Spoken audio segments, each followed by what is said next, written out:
It's your boy Jimmy Blue, Mr. All Access Elite Boxing, reporting live from Dallas, Texas. I want to thank each and every one of our listeners today. Make sure to follow us on All Access Elite Boxing on YouTube. Hit the subscribe button. Make sure you're getting your notifications and leave us a comment. Also follow us on All Access Elite Boxing on Facebook, All Access Elite Boxing on Instagram. And if you're on Twitter, make sure to follow us at All Access Elite. All right, fight fans, let's talk some boxing. Big night of action tonight, live from Phoenix, Arizona on DAZN. Chavez Jr. versus Daniel the Miracle Man Jacobs. There was a lot of drama leading up to this matchup tonight, especially with the missed weight of Chavez Jr. yesterday, coming in nearly over 5 pounds overweight. Now, a lot of questions were leading up to this fight. Everybody knew, where is Chavez Jr.'s mindset? Is he going to come in overweight? Is he taking his training seriously?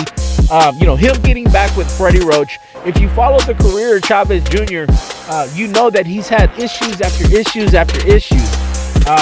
From back in his career when he fought a gentleman by the name of Roland, he ended up testing positive for a dietary supplement, was having difficulties making weight at 160 pounds, and that fight was changed to a no contest. You had another fight when he ended up fighting Brian Vera. He ended up missing weight. He came in at 172 pounds after having the match originally at 168. He ended up redeeming himself again, fighting him, making weight the second time and beating Vera decisively in the second matchup. He with inactivity, he was inactive, and for whatever reason, against his father's wishes, he ends up fighting from Farah at 175 pounds at lightweight. And, he had to pay the price. He got stopped by Fonfara, did not come out of his corner, and was even dropped, almost finished. And again, he went from 160 to 175, jumping 2 weight classes. In 2017, he ends up getting a fight with Canelo Alvarez in May in Cinco de Mayo, big Mexican showdown. Over 1 million pay-per-view buys. Everybody thought that it was going to be an excellent toe-to-toe matchup, and it just didn't happen. He hired the services of Memo Heredia, world-renowned strength and conditioning coach, who himself has been involved with a lot of scandals. It sucked because even with Canelo and the Daniel Jacobs fight, there was a clause in in the actual contract that if Chavez Jr. missed weight, he would have had to pay $1 million per pound. But luckily for Chavez Jr., he ended up coming in at 164.5, which was below the catch weight of 165. But again, he paid the price. Came fight night, he was too slow, had no energy, and didn't throw any sort of punches. He basically went in there as a punching bag, made Canelo Alvarez look good, and a lot of fans were disappointed, and he ended up losing a lot of fans. He went in hiatus almost two and a half years, and recently came back in August of 2019. He ended up dismantling a gentleman, I don't even know the guy's name, Bravo, I believe, in under 90 seconds. So it wasn't really, and he came in at his heaviest at 175.2 pounds. Chavez Jr.'s always had controversy in his career. And I feel bad for the guy. The guy's always lived in the shadow of his father, the great Julio Cesar Chavez. Chavez Jr.'s always been the kid that's always wanted to pave his own legacy, become his own man. And, from what I hear, he's a very nice man. He's very generous with his money.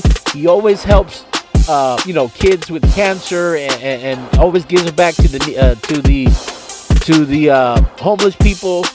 And he's just always giving back. But it's not anything that he ever publishes or anything like that. He does everything out of the kindness of his heart.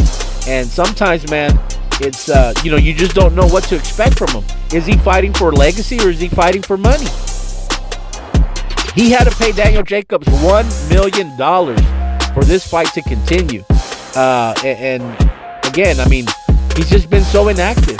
It's very intriguing as far as Daniel Jacobs, because this is the first time he's fighting above the 160-pound weight limit. He's making his debut at 168, but again, his opponent came in overweight. What's gonna be the deciding factor tonight? Is Chavez Jr. gonna impress his will, his size, his weight on Daniel Jacobs, or is Daniel Jacobs gonna put up a boxing clinic? Time will tell. Let us know what you think, fight fans. Again, the story leading up to this fight is Julio Cesar Chavez Jr. went back with Freddie Roach. Will Freddie Roach bring Chavez Jr. to his once glory, winning a title? Mind you, Freddie Roach took Chavez Jr. to win his first title with Zivic. But again, he's been having a lot of different trainers. He went from Freddie Roach to Robert Garcia to Ignacio Beristain to Dan Goosen, back to his uncle, back to Freddie Roach. So it's a lot of baggage, man. He brings a lot of baggage. I like the guy. Again, I wish nothing but the best for Chavez Jr. I hope he's able to bounce back, and I hope he's at least able to give the fight fans a good fight. Hopefully he can make a fight. If it were up to me, I would have put him against Gennady Golovkin. But nevertheless, it's your boy Jimmy Blue, Mr. All Access Elite Boxing, signing off. Leave us your comments. Make sure you subscribe.